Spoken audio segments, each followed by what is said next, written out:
No si abo Ghana de share yama munyina adwo mama kwa by braso se ensema ye central for abo ano na esamufo asemu ye de beso mo se no si abremu Kasiebo awutie ehwe yi every TV XYZ Kasafunyini so and a power 97.9 Kasafidie so ye wo 37 Abebrese Street enkran eya wo election powerhouse ensema ye de ebremu yi na Kasiebo yi obete bi enso ewo affiliate ahodo so and ya yenu Volta Power ewo ho Global FM anu so ho from Antema o munyina kura Kasiebo yi mo and afi Ensroma FM ewo nkran kwata sharp 106.9 ewo eya takrade Boem FM ewo oti Mantemo jase kai Jinya mi FM ewo Sampa Nananom 92.5 ewo hafo goso and afi KFM ewo Kwazan Kligi FM obole Rich 98.7 ewo asinfosu mfifiri Mantemo na Trinity FM ewo Bogoso High Radio ewo Beche Moti Radio 101.5 enso ekura Kasiebo mu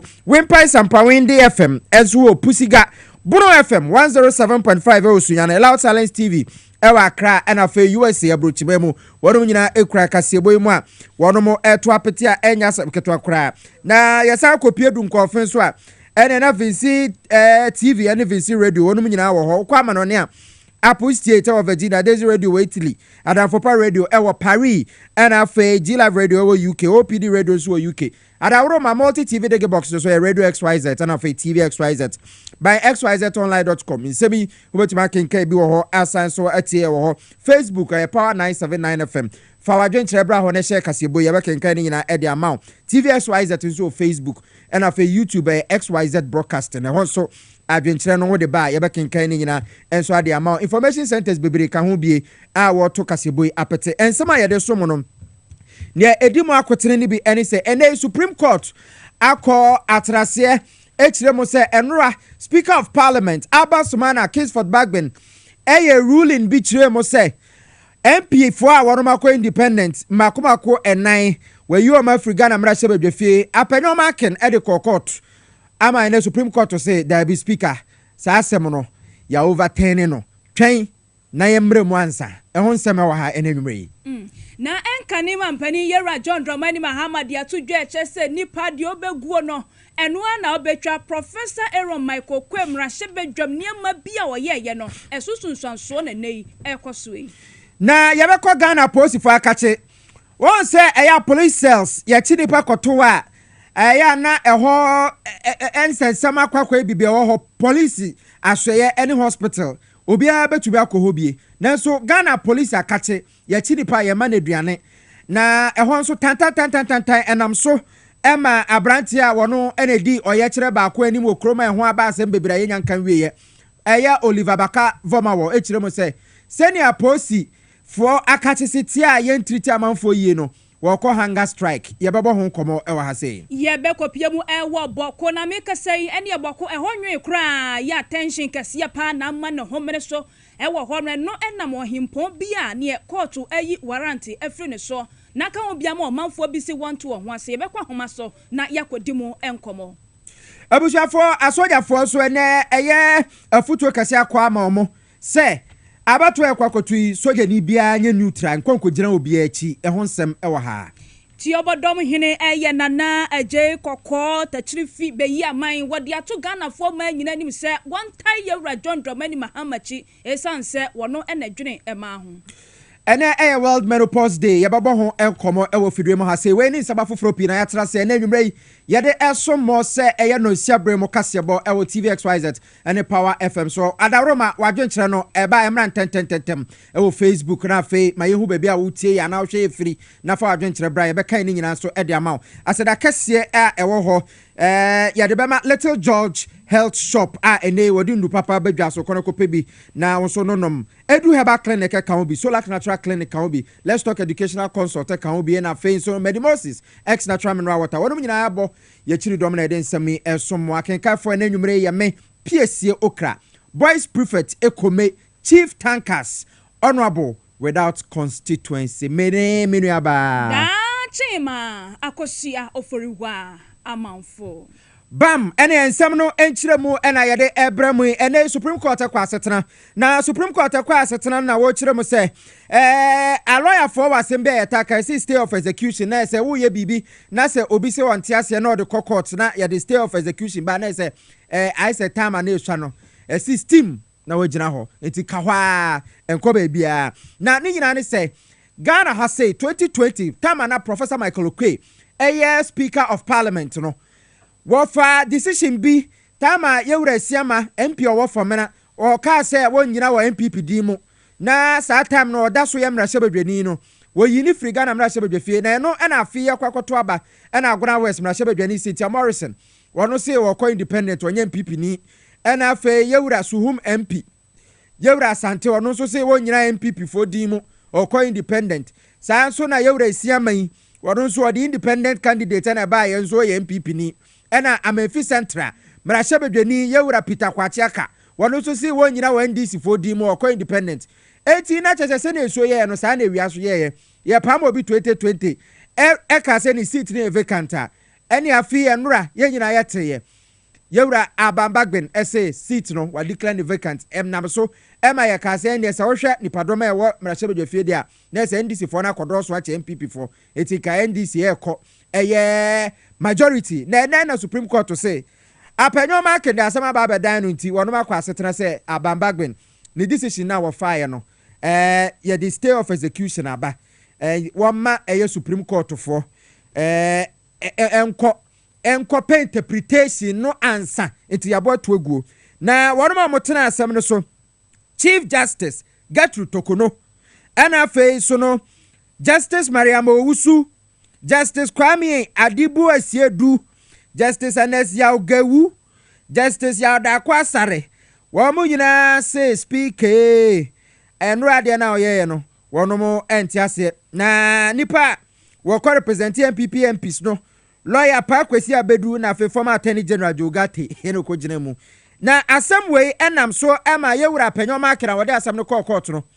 Wode asem bia ba betudwa kire mo se esese eye speaker etie Supreme Court asem no na memma won declare seat ne vacant eti ohwe ne akwakopie mu na se akwakwa te se na speaker waka enso no Supreme Court to say die to na yabakwa amama ne so na yakwakotwetwe nkomo na lawyer Abraham Amaliba mranimfo a wono ewo Ghana ha se yenko bisa no sene ehonsem ebesi akọ na enwachi no ansa na yebakwa amado so yenkotie ewura apanyo ma keden sema okan ya ene watwetwe bia abojo FM for kire mu se wonum the NDC for echi efiri se nra ye se minority ena akwakwa dane majority efiri se won mo na message MPP for wo so onti ase netuko apai ma yenkotie bi Joy FM, you people are known for a lot of mischief, and I would encourage you. No, I will say it. I will say it. I will say it. I will not pamper. No. So yes, so let me address Joy News. Joy News, your role as a media house is to help our democracy. Joy is becoming notorious. Joy FM is becoming notorious for misinforming and doing mischief. Yesterday they were quick to say that there is now a minority leader and a majority leader. I will not take any of that. I will say it, you can go and bash me, but I will assert my right. It's my bona fide. Your role as a media house is to play your role objectively and help the cause of democracy. City FM does it well, OKFM does it well, Peace FM does it well, GH1. There are other media houses. They express their opinions, but they do the right thing. You are quick, always, to mislead people, and it's not right. Joy FM, I'm saying it today. You can single me out and start your mischief to destroy my brand. I don't really care. The time has come for the country to tell Joy FM that do it right and do it perfectly. That is all the point I want to make to you. So ask your question. No, leader, don't do the bidding of NDC. Wait. Leader, with respect, he's not speaking as an individual. The things you've been doing to us is not fair. We are joining forces with him, and we are telling you in your face. Joy FM, why? It's becoming unbecoming. You are even like I would have denied you the right to ask a question. You can black us out. You can black us out, Joy FM. You can black us out. Enough is enough. This is a protest, a far right protest from me. Enough is enough, Joy FM. Enough is enough. Your question. But you have to be snappy. na just say na eye ensentropho nhia mudi a wonom eye de fa Supreme Court asem no de na say ye no anom joy FM fo na wonom edom kosi apampa so na ate say eye bomofo akọ efuom akọ to twen na watutu akunu de na aban ne ye wawa na asre ne abasa nya asem keto na enura na say Speaker of Parliament I declare seats vacant wono na won tumi say woyɛ saa na say NPP numbers so ate aba 136 na NDC akọ 137 na NDC na yes simple majority.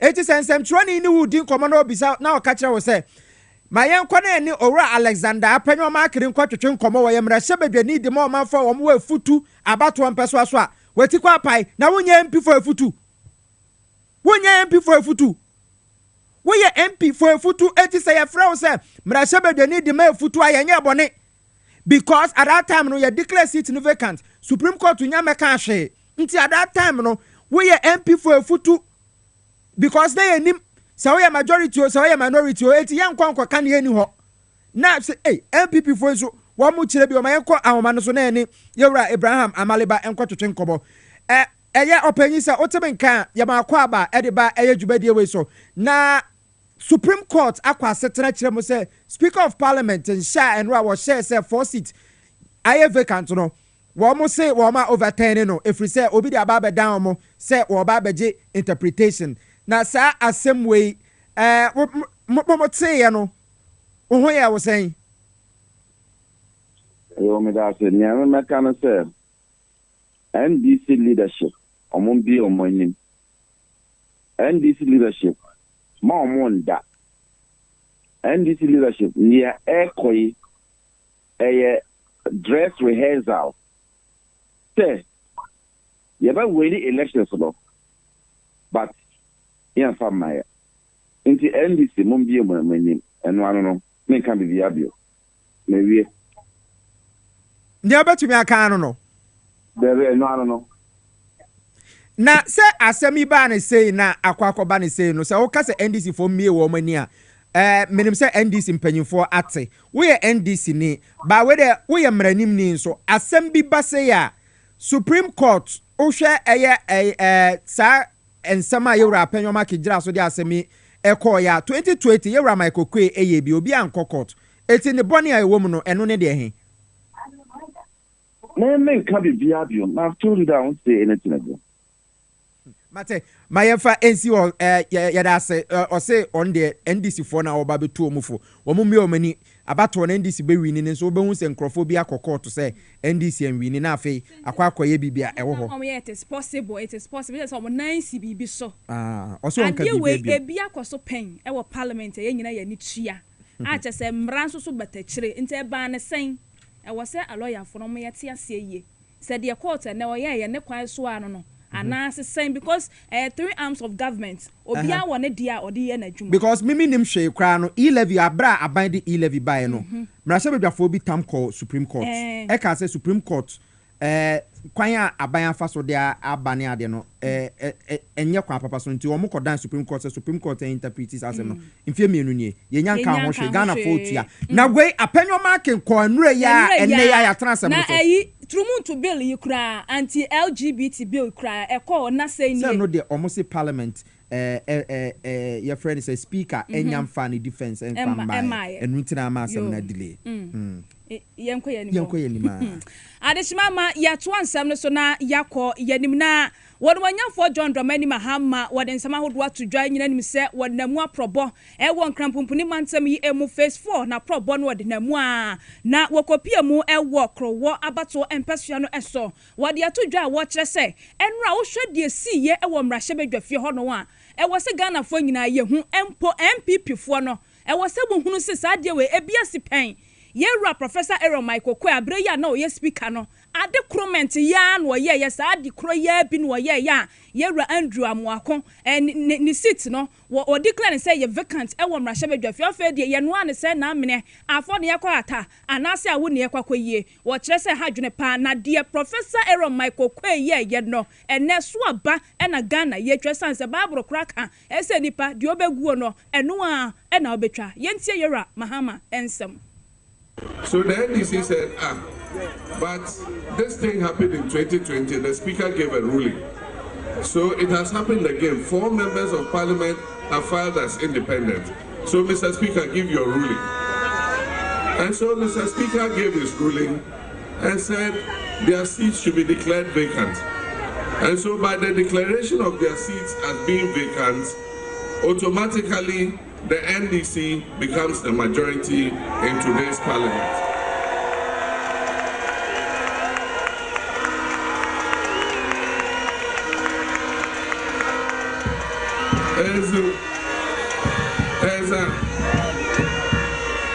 And that's why I say, when you dig a pit for somebody, you yourself will come and fall in that same pit.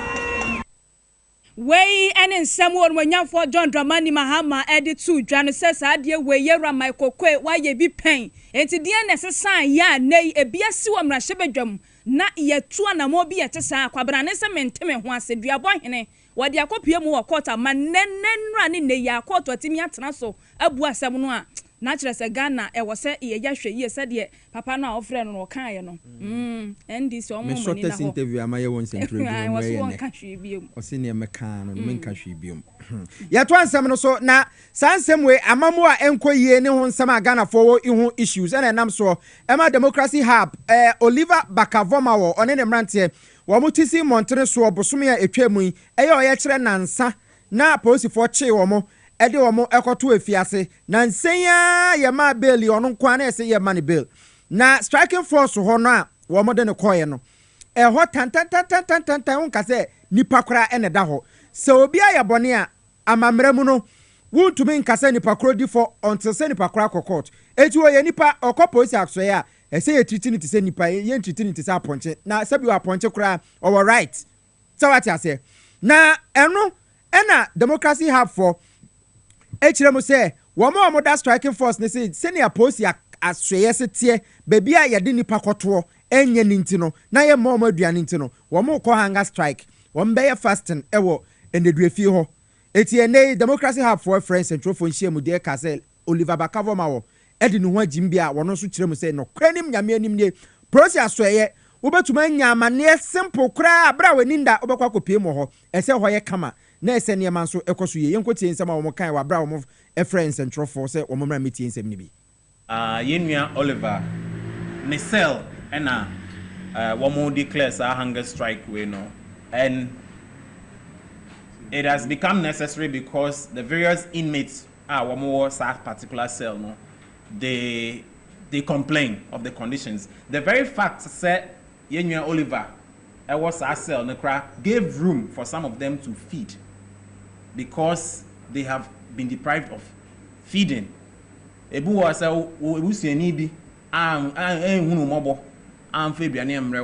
there's no way you are eating, and many of us know about these treatments in the cell, so it's not a new thing to us, right? So the very fact that Oliver Corona, we were putting things together to make sure that he's fed. No, there was that desire that they are also fed in the process. So in solidarity with him, no, this is where they decided to go for this strike, this hunger strike. And as a result, no, Oliver decided, said, then he once a union releasing, no, then he might as well stay behind with them to complete this exercise. So he is in there with them.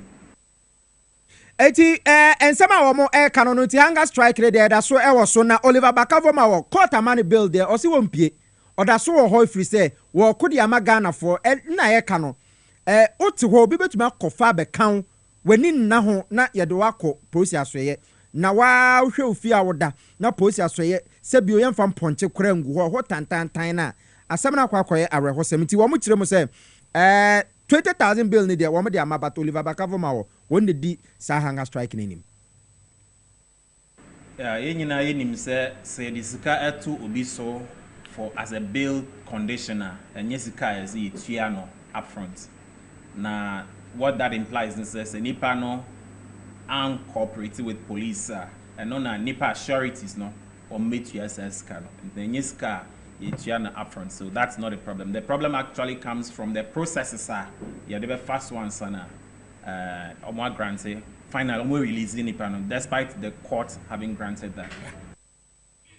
Eti wey democracy have for one more na or yetre editia galamse yensu asai ne ade a Ghana police for 52 ediko gu mu sesi a wo mama wo nyina bill Oliver Bakavo ma won kwa na aka wo si won pie because cells ahodo e wo Ghana ha no enye papa eti etia nipa ye right say police for cry che so ma ba bi papa etna because say wo prison cry ye say a correctional center ye kwa correct bone na waye no na ukona say ho situation nya oba back as a hardened criminal ana bibisa na ye hwe say ye ne lawyer Timothy Selikem ebe twetwe nkobo de afa saa niema ye ekoso apolice for ye law enforcers nti se mra wo ho say ye monipa ho ban a ye fundamental human rights no edura police for charge officer asana nanka yakwa ko bisa no saa asem no na fe asa ye bo ahoma na ye nsa nka no nti ye nsa ka lawyer Timothy Selikem a ye no ebe twetwe enkomo ede afa saa asem no ba ma yensa enko yachi na yenkwohwe nanka asem ya ekọ Supreme Court ya na ye kan wasem ni nyina ye amamo hu nsem ene Ghana ne ma enko so ye ya bi yenko yewra Jonathan Ochirasante wo wono kira de ewo University of Cape Coast eba ye Ghana amamo hu nsem a waben ewo opanyin so otem nka mema adwuma akwa aba sa asem we ya ye kan wasem say Supreme Court overturn Speaker Bagbe ni ruling say 4 seats ya declare no say vacant no Supreme Court say dabi on train kakra eba ni say ya say it's a separation of powers so say checks and balances so sa same way no as a governance person no unhu ni saying yo ni na wa say mentia wetie for the ahwepo nyanyumre I foresee as more as an interference in the activities of the Judicial of the legislature. What share a crime crowd fast or file ex parte in the without asking the other side to hear whatever is going. Yes, and but say a me bisa say me pe sa state of execution as an injunction for 10 days. Chief Justice say, 10 days, me mom and so. I think that is very bizarre to say the least. Secondly, I was not surprised the Supreme Court to take this decision. Were you expecting a different decision other than this? Our current Supreme Court and the Queen of us are dealing with so many issues in this country. I mean, the problem is that when there is a change in government, that's only about the president and also started to Pakistan Supreme Court now. Are we going to complain? Because we have seen, sir, our current president has virtually bastardized the independence of the Supreme Court and is virtually doing things to inure to their benefit, but not in the interest and the stability and the integrity of the Supreme Court. No two ways about that. Some of us, yes, we can look at the situation and say, it is not good for the NPP because they are in majority and all of a sudden they've gone into minority. Nobody will easily say that is something that you can just accept. So you may have to go to court and seek some kind of redress. But the way and manner, Supreme Court, do they sit on Fridays? So something like that should happen. And at this point in time, it creates some problems and doubt about the Supreme Court, their fairness, and their integrity and their independence. So let's see, maybe next week, Tuesday, Parliament will reconvene. Will you be surprised if Speaker Babin does not allow this particular ruling to take place? And he will equally cite the same law that the Supreme Court is citing. And then we'll see whether there will be chaos in Parliament or not. Other than that, if what they are saying is what the law says, we may have to agree with them. But then, I must say, in 14 days, blah, blah, blah, everybody is supposed to do APC. And I don't want a situation. I say, this particular case will go beyond the 7 December 2024 elections. Anything at all, we should determine this before that time. Then they should find their basis in law and in logic and common sense. And we shall all interrogate whatever they're going to say. Because and Parliament of the seventh Parliament told us that Andy CM had cross-cut. Therefore, the petitioner say nobody complained. So today, why is this different? And it's not as if it affected only NPP, it affected NDC as well. So you can see that you have a Speaker of Parliament who is firm and fair and using the letter of the law and applying it, so to speak. So the situation is very murky.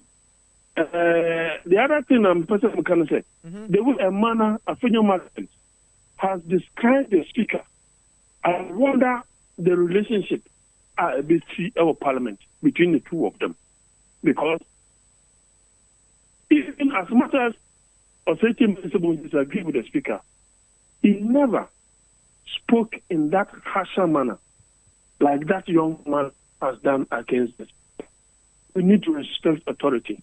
You may be a majority leader today, tomorrow you'll be a minority. And you don't even know maybe or no Kwanabasa Speaker. These are some of the things that we need to inculcate in our democracy and our parliamentary democracy. It is just unfortunate that you have a majority leader. Now, if I'm going by the ruling of the Supreme Court, you have a majority leader who has displayed gross emotional immaturity in the whole of these processes. And that is why some of us don't understand why and how they took out Osei Mensah, replacing him with someone, the difference in terms of parliamentary experience near the difference is so wide. And it does not even come anywhere close to Osei Mensah. So we share some here. Say akwa to say yaje injunction e de atoso ano no. It is a speaker eba branda na okase won near Supreme Court aka no e be a parliament e independent body. Na say wanje ntuma e den ene betumi asi. Well, there's possibility there could be chaos. There could be chaos. But then it is possible say it must still be ingrained in law. It must still be ingrained in law because the Supreme Court I have listened to somewhere, and it shows that there is some kind of lacuna in the way they ruled. Say the state of persecution, what it did not even you are talking about natural justice that even the MPs were not heard, and yet when you are accepting ex parte injunction or state of persecution, you did not allow the Speaker to be heard or Parliament to be heard. That one is lawful. That one is lawful. Me parents mama 10 days. Na me fanya the outside me ye. Oshi 10 days in the extra. Is that what it happens? Is that what happens? Genuinely. So you see, I would not be surprised if when there is a change of power and you have a certain president also packing the Supreme Court and making the current ones redundant. And probably put in motion to take away our current Chief Justice. Are we going to complain? If we are going to complain, then we should complain now.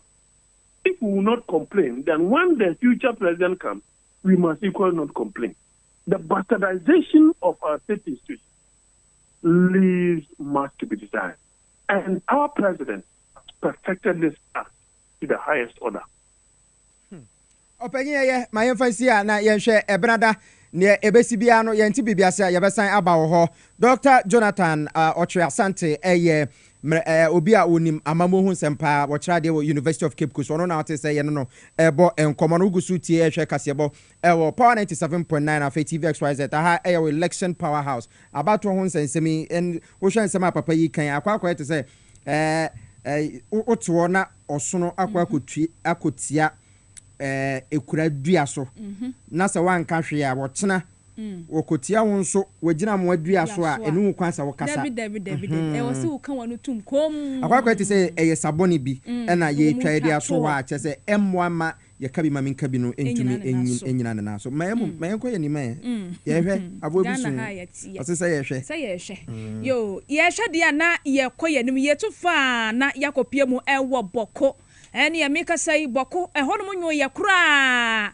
wo hene foforo ya wasi no ewo odinasi ade so ewo boko eye sedu abagre na sedu abagre ye na kyeresa bra omdi ni si ade so nsensem ahodro be piepie menteme ho ase keka busunya we sementi ase we si mafa we si masiha na mso mo ekopie mu court ma court nso e de eye arrest warrant eto hene yi so kwa wi akire abeda dwase wo hwa warrant a court de to hene no so no a waye free so masabre no ama tension pa e na baba pie mu ewo boko a enya sem ketwa na ye bekwa hwane so ye bedi mu nkomo ne ya hwe ne ye koba ya wo hene no wo chi no de akwakwa wie se nei wo manfo se won to ho ase nyina no ye kwa homa ne so na ye ne ye nua ba ma atongo idriso enkodi mu enkomo atongo otime ka enwo ajo eba tv xyz so enwumre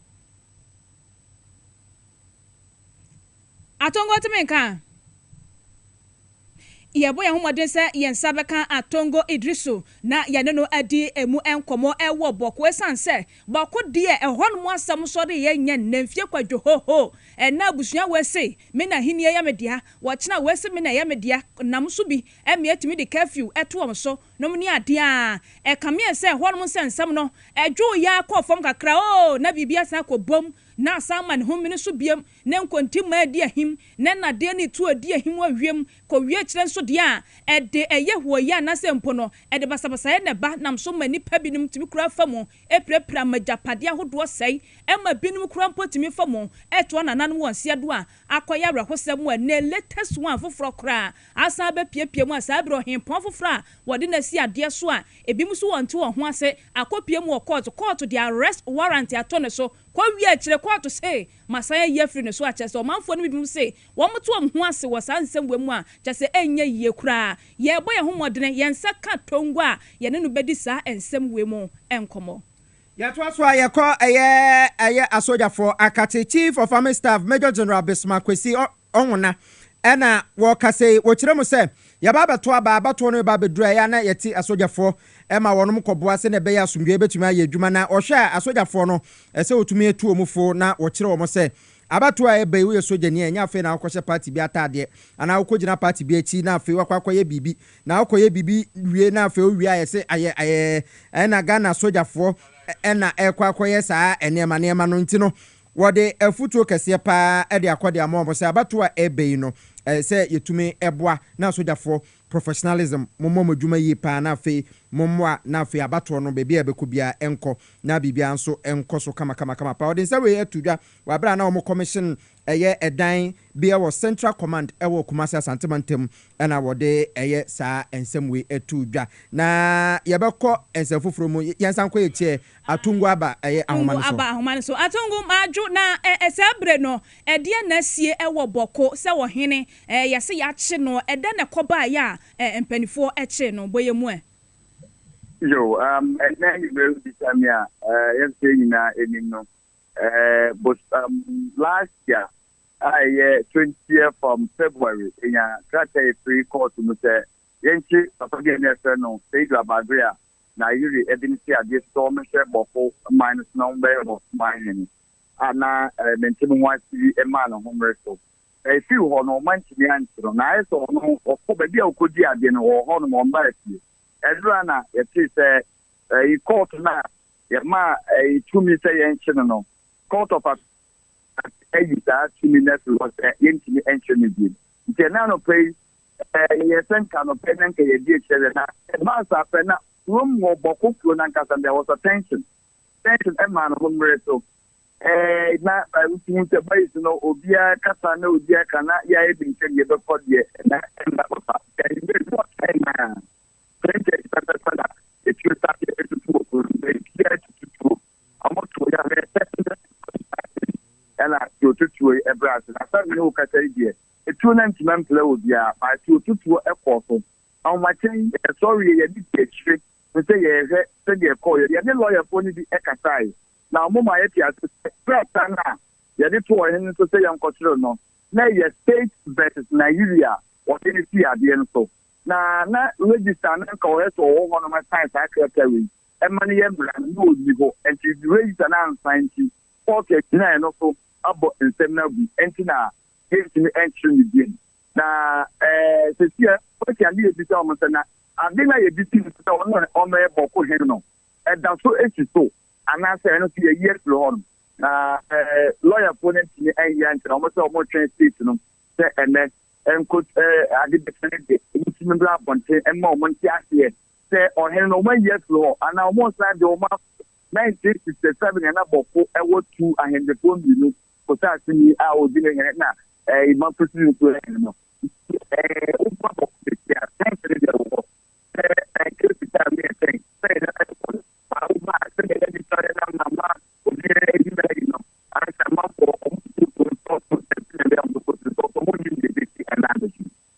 enti sese ya no attention aba ho no no bambofo aba ho ya wo mo hwese wo mbeboa ma bibia dadin bambofo ni de omo ho dada omo so mo ho bebia bebia na advance na matini aye na ebra ye ti se ya higwe na ho no ena abambofo na region mo amo ground ena omo amo by the way, you know, almost original text and all phone say about na almost a way. And we are many work at it.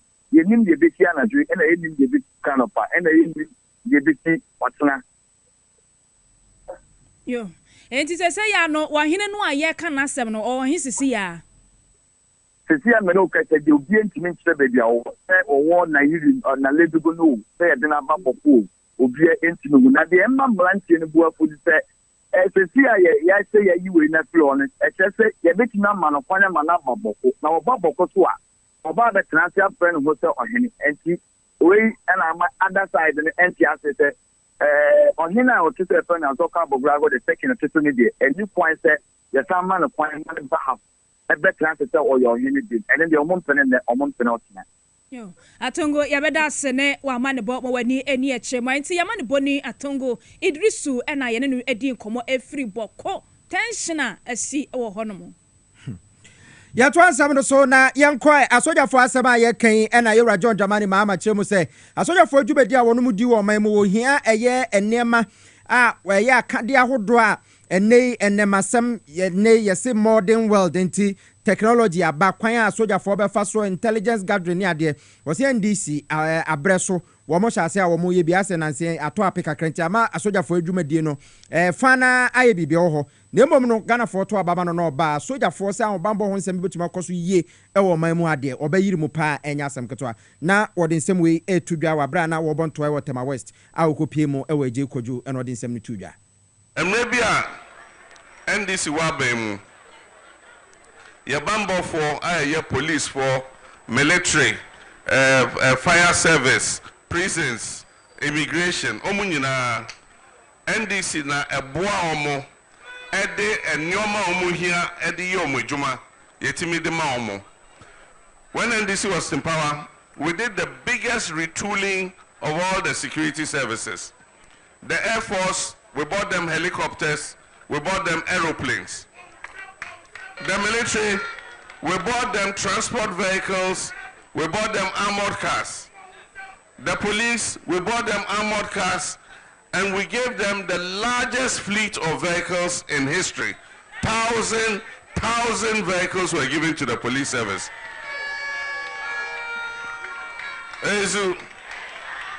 Since then, there's been no major retooling of the security services. So you go to a police station and you call the police because armed robbers have come to your house and they don't have a vehicle at the police station. And you don't expect that they'll go and hire a taxi and say they're going to fight armed robbers. And so when NDC comes, we're going to retool the security services. We're going to give them vehicles. We're going to give them bulletproof vests so that they can protect us. Because if you take them as security officers and you don't give them the instruments with which to do their job, how can they do their job? So in our manifesto, we have indicated that we're going to retool our security services. We're going to give them the vehicles, the bulletproof vests, the weapons, the armored vehicles, so that they can fight the armed robbery menace that we are currently facing.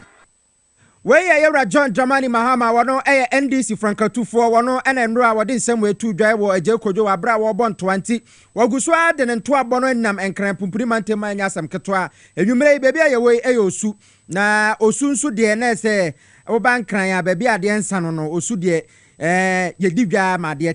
Now you're John Mahama, or Baba Osuha, and you may now call her Osumon and Yasam Catua, a Jim.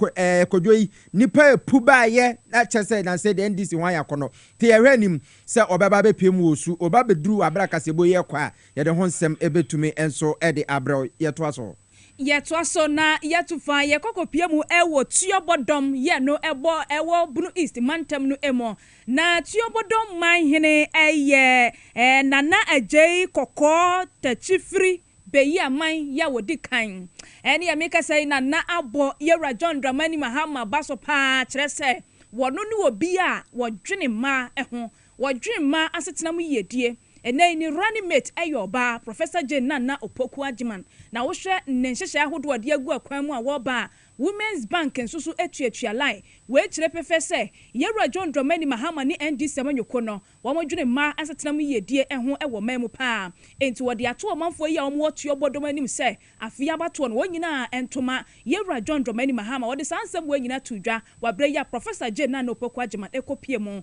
ewo na himfie.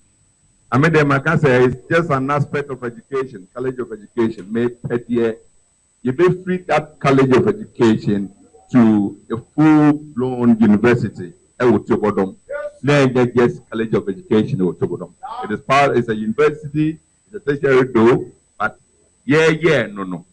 Na mesro. Na all side in home set. University for fraka. Probably they are Greek university. Chibodom University of Agric or whatever. Here and see any university no. Yebitimi aboa amaya tete mapuna eba amaya beboa Ghana. Nti ye that was say so di kan de no aba. Yes ye that was say na yes ye that say ebi mrabio na ebi meka ho. Enti we ene nsemu atuobodom mahene ede etu dwa enu eche no Professor Jane Nana Opoku Ajiman won so ede na desrade etu nananom ba hemanum no manfo yi a wo tuobodom anim se mpani ampa wo srese afe no aduru hwawie bre na aduru hwawie enti abato ne de obesrese aduru ho a wo monkai se yewra John Dramani Mahama na wo mo ebeto ede amano College of Education local university and we need them with the other woman is a new race. The palm and then a bedroom opportunity. And the committee maker said, you are opportunity. So, yeah, there I go to say, my blue. I'm on maybe Jina ye. I share on mine not so dear. And ya do to be dear. Over 2024 manifesto no more. Like I said, per se satellite campuses. And then here, pa, it's a side any BSA or UDS. Among for buying independent universities now. Osha satellite campuses near the one strength. And now you know Judicial corner sa. Ebe bo man pa. Nshanye hwe ni nyina ba. De hiane abaye besu afim. Na ye koye nimi ya hwe se. Ye de fa ha ye de to sa de benkum ani ye de to ifa na hia. Nti na ko akoma to yem. Na ye waka no eni so ya de ye nso ye pese ye. Professor Jane Nana Opoku Ajiman sam ena yetse yenu ye kwa homa no so na ye ne akra kofida akon akodi mu nkomo sanse wo no ene na ni edisa aproboy achi akra memo ajo yeah agosia yo akra to asoma yen aproboy die wa na wona mu adi Professor achi sa brei no ehemfa ena makwa ko wie no sema hodo a na edi to dwa no so no ene yetiefo nche Agosia me say apropo any ebevie Seximan and now for about what this so Obonika South constituency ewo bono epe man is a mea any omanfo na worry eka omusi afi we aba no obesisa won sa no esan se won ahu se obia factor na ewo mninti and for dodo I see through a war, a yabono, a way, HM John Dramant Mahama, you be a open near Assem, open near Put, or percent near walk on Kang, a yinti na wapa, or being futina, no Pokwajiman, on met to Franca, infanta next year, Senabaya, and Yamabetina Kongan, Ediamania. I follow to do our work as I see through, and if we are one, I will to bottom. I will bono a prayer mantamono, HM say. What would they send? I know woman 1 month in Nara. Let's say, and one about Betono, at the farmer, and this time you know. Yom Uko baby set a Chima North about one person is a honum, and Madame Elizabeth, of course, to a jarry. I am not said the Gwenny or Sankin and when this time you put the Timo. I am for the Penifua war Abonabasu say. Or she had your mason wedding a woman about any abem one as an ama you punya abem mum, a Jumadian Wayano. Into woman Nara, what's it? And now one was it?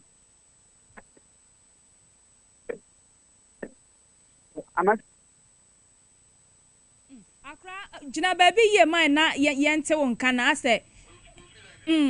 Yashre akra ewa homa no eso ni nyina ye Professor Jena na pokwa jema na proba wode enemu ena sabre no wo akwa wiewie ena wode ehun nsem asudwa Ruta natural product wo edi Ruta mixture ba malaria fever ena etete wo unya Ruta mixture ibina sa ono no mu a ho beto malaria de nyina sibetu Ruta Titanic nso ho typhoid fever drosron ko a unya bina sa ono no mu a typhoid fever no away Ruta life eno so boa ema enane esrade a agini padua no aboso no nyina efri ni padua no emu Ruta nre enye na miamia hodo a yeto nre nyina no ubenya biato anasa opendo so pom dia ubefre 0244 503443 0244 503443 ofra Ruta womo ebejo so Solak Natural Clinic fo wonuma bene pa na Solak fo kire se womo abene ya de bia hawo etete wo ni padua nim se ye kidney yade anase bia wo liver mu haw wakoma na ya oya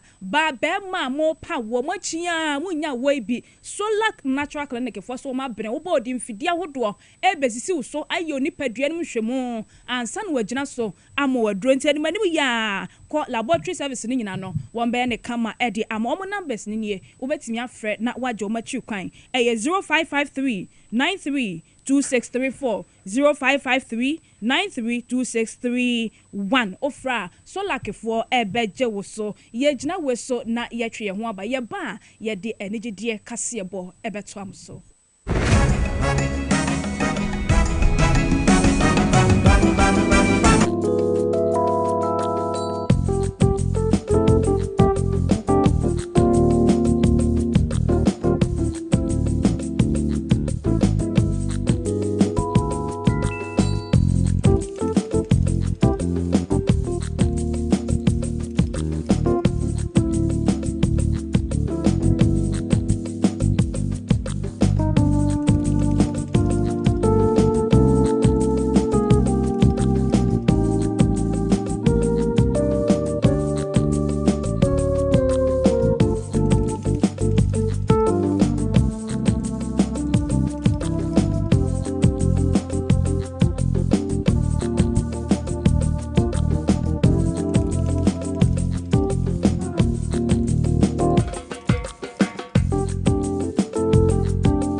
Yɛkasa mama kwaba biom we election powerhouse in the power 97.9 afa TV XYZ tebraso say ye de enigedie Kasiebo e de somo e wo Kasiebo imo Little George Health Shop semen catchers and dey yare bia da so eduro bia wudi manage say ye abrofundo anase bibidro oba Little George Health Shop tema community 5 eco community 6 ono ho na obehu community 5 ono PV obi roundabout any presbya so ni ntem ho ape ho na obehu Little George oba enro papa wo ho kwa Mr. kwa plus Mr. Kill Domino herbal powder 3p garlic mixture and then enro no doso na fe food supplements ni nyina bia wo ho a odru ho a your number 1 health shop for your health related issues ni nyina no friend no say CA of a Little George me tiaw enanwumre 0243 140213 0243 140213 Medimosis Clinic and Prostate Center say any prostate issues be abema be pm wo ho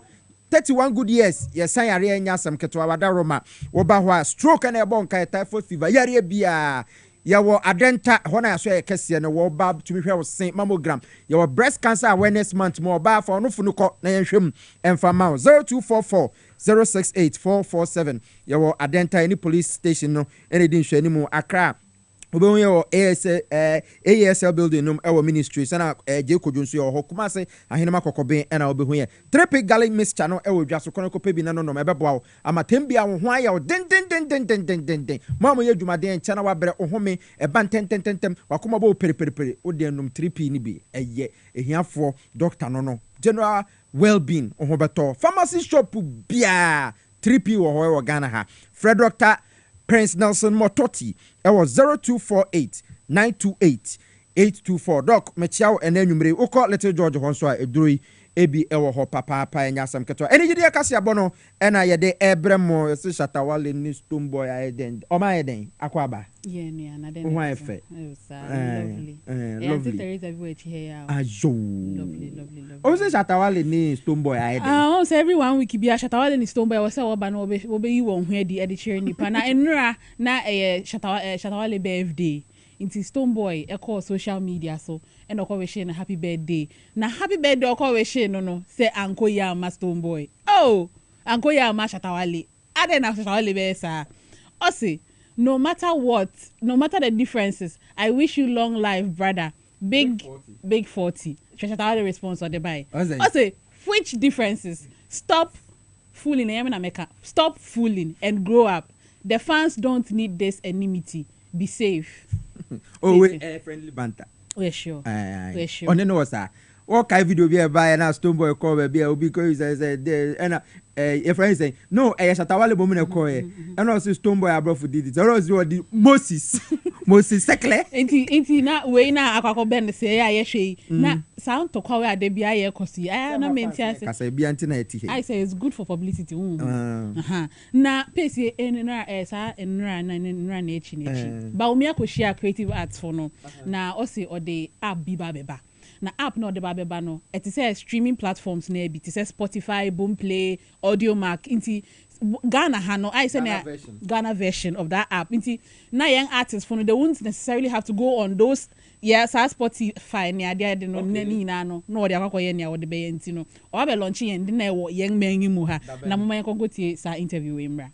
All the streaming platforms like Spotify and so on are all externally owned. And so when we put our music on those platforms, it's not surprising that the returns in terms of the payments that are made to our musicians are very little. And they are not much to write home about in general. And so the issue for us of making sure we have a streaming platform locally for music and put in all the catalogs from A to Z that we can find in Ghana on the platforms. That has been something that has needed to be done. na sa nsɛm yɛ ɔde to gua sɛ social media yɛn nyinaa yɛ kasa yɛ reka nsɛm bi sɛ papa wei ayɛ sɛ ne asese no ɛbɛyɛ a onya commenting on certain issues efi sɛ wohwɛ sam saa app yi a wɔsɛ wɔde ba bɛbɛyɛ a na nkɔfo rebisa sɛ papa ayɛ sɛ ne apɛ sɛ wogye sika fi artist fo ne nkyɛn na eyi de because saa mileage at Spotify and NSA other apps, international apps, nidema young artists will have recognition when you are. Do you think say Ghana has sa app ya the bay? Yawo Ghana nyom.com or yawo sa site niger.com ya dia download nyom also. Ghana ha nipa hin ebe ko subscribe. Nipa hin ebe ko download nyom na obetu ya kana what they are downloading. All these things. I was say papa we hwe no ka ho asem nenso. Well, Saju Medina ase na Shatawale ko bisa question. Shatawale question obisa no o say opese Bawumia and vice presidential candidate de my NPP Bawumia no or responde wo PG mu na oribisa se ade a obabeya ma yenyi mofra na yen fans a wo street ne so den na oya fa ho e de ama won nsem odi to gani. So I want to know what you have for our fans out there, and that's the street. And Your Excellency, I'll please plead with you that you see when you want to respond to what I'm saying for today. And there's people out there on the streets. Just say it in pidgin small for me. Maybe the thing is me, where are the politics? The thing where they my heart no, it be the people are where they suffer for the country. It be where they my heart. Me, I be patron of Lepers Aid Ghana. Me then lepers, we they eat, we they drink, because they want help lepers in Ghana. Yo ntina ahwefo mo amohwe TV XYZ ne Facebook live ne ade no Power FM fo bia na mo antimi anhwe bi but Bawumia sama okay pacing na the one not ho no obi bisa say papa no person sorry kwen somebody wey dey street wey dey speak pidgin like that where the pidgin no the pidgin no we know they see the pidgin top the check like the pidgin you know the pidgin it's not given somebody wey dey street it's giving influential your pidgin dey remove one like perfume rice. This one there. They bust my brain. Nah, if you want no man, Mr. Beef Bawku me the power media no sir. Me Jim Huenje Ajagraja any of the Zara man. Oh, come on. Me ko show the Zara man. Challenge I what told them Ajagraja mra. Come here, Sama. Ajagraja. If I saw mon tag Ajagraja mommy. Me see we ntoko twani pa. Kwabra. Me see unti. Ntale no. Matana to papa so say combination is a calculation kwabra we are so for nyame afro se be kana sem ne no aduane ma wasoro mani me de ntale ton mpabo ne ma me ene ntale se kwabra de na person gi me de free me nsem kwabra you ready na bawe amaba no kwabra yo ntina fashion is a calculation combination is a calculation Ajagraja hi Ajagraja say osebo de Zara man Semi Makacho said, "Eba dress na fama me." Ajagraja the response about an dress no Ghana fu be say we the anti Teresa my ko hemra. Possible, Usidai. What the fashion say? Possible, what the fashion say? Me answer me few, but me who say over don't take my friend with you so. Possible, what's the combination is the calculation. Me go have a compliments. What the calculation? Me the compliment. Now. Channel red. And my socks red. Memoir. Shadia. Watching your blue. And my shirt in the blue. Shadia. Belt in your blue. Belt in your brown, sorry. And my chest is brown. Shadia. One shirt is brown. Shampoo brown. Shabag brown. Jo ntina ahwefo etiefo mozamo ko hu e wo se mani eje kakra you sa na pepe na me pese mani je ma me sa emema wo mo se emanta de oh you na pese ochina eyi kesi bi rekoso wotutu akuapem eye ohene wenya ne baby ko be so many years ago no oduano mo de we ohum no baby oni ye guso aye didi na ohum no wo san katutufu di ne week we no wo se de bi wo de we eyi kesi eye ochiame akufu won semi mamo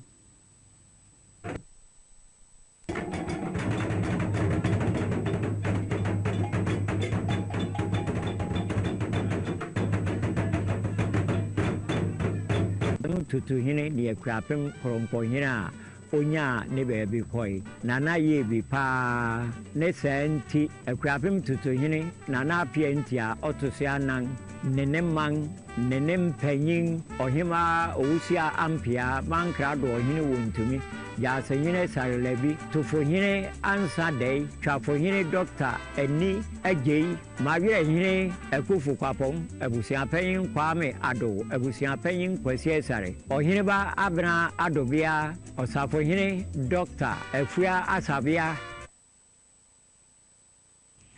intina eni amukotie ni ɔchiame akufu na wei no ewo bisa say announcement enya announcement o na neti a me de brem no exactly neti a me de brem ne ne ye say amamre kwan so no se na me de nkranfo ne de ne brem no ɔchina mekwa akuapim tutu na won so dey because wo ho no mefo be no ɔchina enjoyment come and enjoy the weather me fan kame mo krakrakra me de brem intina eso na megina na me de ni disem Kasiebo ne be si meeting deja edubia enim pesi yara say edubia enim pesi enso eno no ene ya World Menopause Day. Na World Menopause Day there emadru baby a wo mo etwa bra eti World Health Organization ene International Menopause Society ene kabo mu dis ada we aba menopause ya de ben oba etwa bra ede na ese yetumi ye efi ofa bia ekomontre so ene timamufo edi nkomo ede fa menopause ho. World Health Organization yes was say ene World Menopause Day enunti TVXYZ ene power Kasiebo atie simbwante so a yeni amanfo ba betwetwe nkomo say die no munimfa menopause ho say kasa menopause a den ye won yare anase ye won anu aduro ho enunti mene amanfo ba betwetwe nkomo dina ma anemu make as say do empenim yemu a na ohawa ba empenifo no so no say onhyehyie anase enisubri eni obu wa no se na kuma boni piripiri eni obu won so o say ne hu nyina ahyehye no na nye se wa sheda na so mu ya baifo omudu wo mpanimre no esan so oba na ewo nti sa ohaw no oba na ko mukasie ade a edi menopause de ba no first obi a wanyi unya 55 years a watwa awo no utiminya menopause obi so ono a obetwa awo onya menopause obi so wo ho a otwa awo a ontwa awo kra obetiminya starting in menopause ne say what adwen too much a unya menopause and yes unya menopause a we baifo ensatraye a eba enipadua mu obra onyini akoni mpompom so obi so na ensatraye bebre edeba enipa no ewidie mu ama onya tenka foforo bi wɔ ne widie mu atenka na onya no ebi ya ahotutuo ebi ya ahohyehye ebi kura na etimi sesebe abodam nanso na enye se nipa no edam na wabɔ ensatraye bi enipadua no efem efiri ne kɔra abrem edu ne mpani nso eno na de saa de ne ban no kra nyame anim ni ewo bia se de ne de esi ya nefa me de bi be yam fanton se me amegina ha sei me over 60 years me de and ya me ne se me face problem bia but dem say one na huhuro de me etimi fifre timi saa within 5 to 10 minutes na ejai ma ye free yes obi o ma be yi ache no ne de na kwatena bo so no ka nanu asem enne abiduro ba ye ntino ama saa de no hu ne papa ne mom ho a ebe chiw ne mom e ma kasa se baifo ne mom bo se wo hunam yo basabasa na se wo de ade kura to na owura fi se kasa menopause enye yare enyini enunti se wo maame anasa wo na bia nya menopause enboni be yie na natural thing that nyankopon edema emma TVXYZ ne power Kasiebo efua ofa bia akra Efa bia mane bo enso eno no eha eyewe election powerhouse about one say mama for the messages abaya bekinka bia mama na yenko sabashi mre menopause no menopause asa me nya menopause say me bisa wo okay eya wo tate de om say ya na amanfo ho tahyehe omo say oba bia uduru mpanyifie so a eniema sesa na say bia utwa bra no a nka ne say de na wote no sesa wo pekasa pa bekasa sa bu onso so behu na nyarwan kitinkitin bi ye ni nyina eka ho bi okay enti ebia next week you bet to me doctor be akasa de afa ho na ya hu kwan ya be fa so atumi deal with it because e kan ho se ma wie na Sabashaba Center for say sexual weakness na ha wetete wo oba wo mutu ase ya bibidro kroje na Sabache for de etu yade ase wa opa wo hepatitis B sexual infections ahodo na ha wo koko sisi yade Sabache for say ni manim ya Bratema Community 1 Babalen Alaji Moro Obankra Kenshi Kings Walk Heba Adenta Adenta Pharmacy hon so obo bra hodmo a ubehu Sabashaba Center wamo enro enempo wamo ehun sensem dodo na ntu dia joma homa ni sisi a na ne Sabashefo eni enkomo La Paz shenu so se La Paz wamo ne abrantie sport no ene di nhwani mu new market kwan ne so a ehon na Sabashaba Center for ebutu nti wama homa no 0500 0640 00 and afe 0500 0640 01 ofra Sabashaba Center for wamo ebejo so Money Benjamin Asan Abraham Ose akoso for you amanfo Ose keep the good work Ose money no Ose watch yaw na Julia Ashoko say it is Supreme Court to me every case in 10 times say hey asem we there Ose MPP for the case kwa nepa ade tia na ye kwa kubua Ghana ewo kwan twapa ono so ne dia wo de ba no power specialist about hospital hepatitis B hospital ya je ho award sante nei fakopie mo ho beto eno achi wanya accident dompe mo bu ya beto ama fibroid oba memma emfa wonko uwuo mu ko ye betuma aboa osa hodo nyina ye ade hwehwe yen ewo ACP Pokuase kwabenya kwa no so power bus stop ho na ewo nkran Kumase ye wo Lake Road Josboro filling station ewo fe yase no ye ne no enedi anim hwe ena fe so no okopem wo Takrade Anaje Estate ye be Anaje Me Primary School ye number 0244 544422 wo from Penyfo ebetumi ajo so Spanish Gingo capsules anti-aging se wunya Spanish Gingo capsules na so memene a da bia wugina na so ababawa mono abrantie mono wunyini da bia ho ye fe kama hutwa krojen enu achi kura no eboa ma adwene no ebo adwuma yie ena fe nso mamo jade afusane yie wontini ene nipadua ne nyina emo kwene ko Spanish Gingo capsules bi na memene afi o Spanish garlic mixture ne capsules so hono a we no na se tatai anase wa odwon so tentem cholesterol na agye waboso oba obu nsa eniema nkoyie emfa ma wo no Spanish garlic mixture ne capsules ene bedi wakagina mu enupa wanya na Ghana ba bia pharmacy shops ahodo atwe ho ahia Spanish Ray ubenya biato open dodo mu dia obefre 0266 114111 0266 114111 ofra obejo so Mensa Maji that in the message after half bechem ne ba ye say member speaker enti Supreme Court no na separation of powers say ya de yera Michael Kweye bia enei as I say speakers we to me be also chia Akwesi Asiedu NDC candidate at the ma ye Tano South yate yada say chia Akwesi Asiedu so kama pa SMBTS edu aba clinic de dia ba enei pharmacy bia bi wo ho emema na Friday munimu mema sem na femu ko pebi FDA di stamp team so say mema no ma emomo ye emema sem kama pa pharmacy shop bia Ekus pharmacy shaman na nabo ache heba ka so tribe of Judah ne keke counter krade mensa